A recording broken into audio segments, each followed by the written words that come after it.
1683. Viyana surları önünde sadece bir savaş kaybedilmemişti. Yüzyıllardır Avrupa'yı titreten yenilmez Türk efsanesi, Kalemberg tepelerinden inen Leh süvarilerinin nalları altında ezilmişti. Kanuni'nin ölümünden beri devam eden iç çalkantılar, saray entrikaları ve askeri yozlaşma, imparatorluğun dışarıdan ne kadar kırılgan hale geldiğini acı bir şekilde ortaya koymuştu. Köprülüler devrinin yarattığı geçici toparlanma, bu büyük hezimetle son bulmuş, duraklama dönemi artık resmen sona ermiş, yerini gerileme denilen uzun ve sancılı bir sürece bırakmıştı. Viyana'daki bu zafer sarhoşluğu tüm Avrupa'yı bir araya getirdi. Papa'nın önderliğinde Avusturya, Venedik, Lehistan ve daha sonra Rusya'nın da katılımıyla Osmanlı'ya karşı bir kutsal ittifak kuruldu. Amaçları Türkleri sadece Viyana önlerinden değil, Macaristan'dan, Balkanlardan, hatta mümkünse Avrupa'dan tamamen söküp atmaktı. Artık saldıran değil, savunan tarafta Osmanlı ve bu savunma onu tarihinde ilk kez masaya yenik bir devlet olarak oturmaya ve en acı kayıplarından birini kabullenmeye zorlayacaktı. Kutsal İttifak savaşları tam 16 yıl sürdü. İmparatorluk aynı anda birden fazla cephede kendisinden teknolojik olarak üstün ordularla savaşmak zorunda kaldı. Macaristan cephesinde Salankamen ve Zenta'da alınan ağır yenilgiler Osmanlı'nın Orta Avrupa'daki 150 yıllık hakimiyetine son verdi. Venedikliler Mora Yarımadası'nı işgal ediyor, Lehler ise Podolya ve Ukrayna'da ilerliyordu. En önemlisi, kuzeydeki yeni ve hırslı güç Rusya, Azak Kalesi'ni ele geçirerek Karadeniz'e açılma hayalinin ilk adımını atıyordu. 16 yıllık bu kanlı mücadelenin sonunda yorgun düşen imparatorluk barış istemek zorunda kaldı. 1699 yılında Sırbistan'ın Karlofça kasabasında imzalanan anlaşma bir belgeden çok daha fazlasıydı. Bu bir devrin sonunun ilanıydı. Karlofça Anlaşması'yla Osmanlı Devleti tarihinde ilk kez bu denli büyük bir toprak kaybını kabul ediyordu. Macaristan ve Erdel, Avusturya'ya, Ukrayna ve Podolya, Lehistan'a, Mora ve Dalmaçya kıyıları Venedik'e bırakıldı. Bu sadece bir toprak kaybı değil, aynı zamanda psikolojik bir çöküştü. Yüzyıllardır sadece toprak kazanan, fatih bir imparatorluk artık toprak kaybedebileceğini ve yenilebileceğini kabullenmişti. Karlofça, gerilemenin resmi başlangıç belgesiydi. 18. yüzyıl bu yeni gerçeklikle yüzleşme yüzyılı olacaktı. İmparatorluk artık sürekli bir savunma halindeydi. Kaybedilen toprakları geri alma çabaları, Prut Savaşı gibi birkaç istisnai zafer dışında genellikle yeni yenilgiler ve yeni toprak kayıplarıyla sonuçlanıyordu. Petervaradin ve Belgrad'ın kaybedilmesi gibi olaylar acı bir gerçeği Osmanlı devlet adamlarını yüzüne çarpıyordu. Sorun sadece ordunun disiplinsizliği veya komutanların yeteneksizliği değildi. Asıl sorun daha derindeydi. Osmanlı askeri teşkilatı, silah teknolojisi ve savaş taktikleri sürekli kendini yenileyen ve bilimsel devrimi yaşayan Avrupa'nın fersah fersah gerisinde kalmıştı. Artık Batı'nın askeri üstünlüğünü kabul etmek ve onlardan bir şeyler öğrenmek gerektiği fikri yavaş yavaş filizlenmeye başlıyordu. Ancak bu acı gerçekle yüzleşmeden önce imparatorluk son bir kez daha geçmişin ihtişamını ve barışın keyfini yaşayacaktı. 1718'de Avusturya ile imzalanan Pasarofça Antlaşması'ndan sonra devlet 22 yıl sürecek bir barış dönemine girdi. Sultan 3. Ahmet ve onun vizyoner sadrazamı Nevşehirli damat İbrahim Paşa, savaşların yaralarını sarmak ve devlete yeni bir soluk getirmek istiyordu.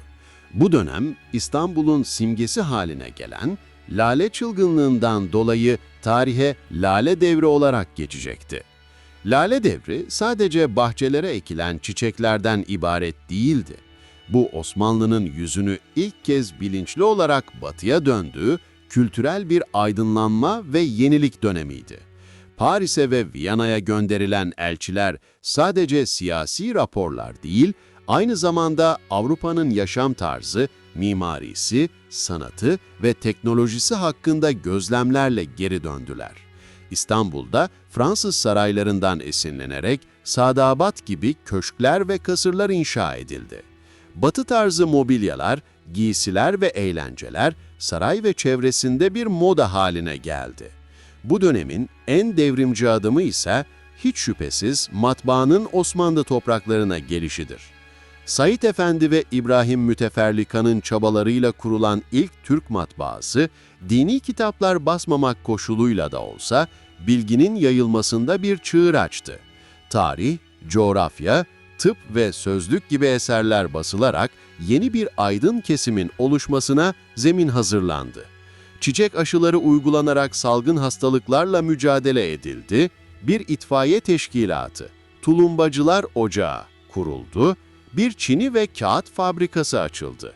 Lale Devri, savaş yorgunu bir imparatorluğun kısa bir rüyası, bir nefes alma molasıydı. Ancak bu rüya halkın geneline yayılmamıştı. Saray ve çevresindeki bu lüks ve israf, savaşlardan ve vergilerden bıkmış olan İstanbul halkı ve ulema tarafından hoş karşılanmıyordu. Batıdan gelen her yeniliğe, sefahat ve dinsizlik olarak bakan muhafazakar bir kesim homurdanıyordu. Bu homurdanmalar 1730 yılında patrona Halil adında eski bir Yeniçerinin liderliğinde büyük bir isyana dönüştü.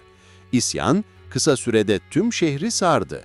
Sadrazam İbrahim Paşa idam edildi, Sultan 3. Ahmet tahttan indirildi ve Lale Devri'nin tüm o parıltılı köşkleri ateşe verildi. Bu isyan, Osmanlı'da yenilik yapmanın ne kadar zor ve tehlikeli olduğunu gösteren acı bir dersti. Rüya bitmişti. Patrona Halil isyanı, kültürel batılılaşmayı bitirse de devlet adamları acı gerçeğin farkındaydı. Avrupa'nın gerisinde kalınmıştı ve bu fark en çok askeri alanda hissediliyordu. 1. Mahmut döneminden itibaren yenilik çabaları artık sanatta değil, orduda yoğunlaştı. Comte de Bonneval veya namı diğer Humbaracı Ahmet Paşa gibi Avrupalı askeri uzmanlar getirtildi. Topçu, humbaracı ve istihkam yani lağımcı ocakları Batı tarzında yeniden düzenlendi. 1773 yılında Baron de Thot'un çabalarıyla modern mühendisler ve subaylar yetiştirmek amacıyla Mühendishane-i Bahri Hümayun yani Deniz Mühendishanesi kuruldu. Bunlar devleti kurtarmak için atılan ilk ciddi kurumsal adımlardı. Ancak bu ıslahatlar okyanusta bir damla gibiydi. Çünkü asıl sorun bu yeniliklere direnen Yeniçeri Ocağı ve muhafazakar çevrelerdi. Dahası kuzeydeki tehdit giderek büyüyordu. Çar 1. Petro ve ardından Çariçe 2. Katerina döneminde Rusya, Osmanlı'yı Karadeniz'den ve Balkanlardan atmayı temel devlet politikası haline getirmişti. 1768'de başlayan Osmanlı-Rus Savaşı bu acı gerçeği bir kez daha gözler önüne serdi. Karada alınan yenilgilerin yanı sıra asıl facia denizde yaşandı. Baltık Denizi'nden yola çıkan Rus donanması tüm Avrupa'yı dolaşarak Ege'ye geldi ve 1770 yılında Çeşme'de demirlemiş olan hazırlıksız Osmanlı donanmasını bir gece baskınıyla tamamen yaktı. Bu, İnebahtı'dan bile daha büyük bir felaketti. Donanmasız kalan imparatorluk, barış istemek zorunda kaldı. 1774 yılında imzalanan Küçük Kaynarca Antlaşması, Karlofça'dan bile daha ağır şartlar içeriyordu. Bu antlaşmayla sadece toprak kaybedilmedi, onur da kaybedildi. İlk kez halkı Türk ve Müslüman olan bir toprak, Kırım, Osmanlı'dan koparıldı. Kağıt üzerinde bağımsız olsa da Kırım'ın Rusya tarafından ilhak edileceği açıktı. Rusya, Karadeniz'de donanma bulundurma ve boğazlardan serbestçe geçme hakkını elde etti. Artık Karadeniz bir Türk gölü değildi. Daha da kötüsü, Rusya, Osmanlı topraklarındaki Ortodoks Hristiyanların koruyuculuğunu üstlenerek imparatorluğun iç işlerine karışma hakkı elde ediyordu. Küçük Kaynarca bir ölüm fermanı gibiydi. Osmanlı Devleti artık sadece toprak kaybetmiyor, egemenliğini de kaybediyordu. İmparatorluk hasta adam olma yolunda hızla ilerliyordu. Batılılaşma çabaları yetersiz kalmış, kayıplar durdurulamamıştı. Şimdi ufukta tüm dünyayı sarsacak, imparatorlukları yıkacak ve Osmanlı'yı kendi varoluş mücadelesinin en zorlu sınavına sokacak yeni bir fırtına yaklaşıyordu. Fransız ihtilali ve onun yaydığı milliyetçilik akımları.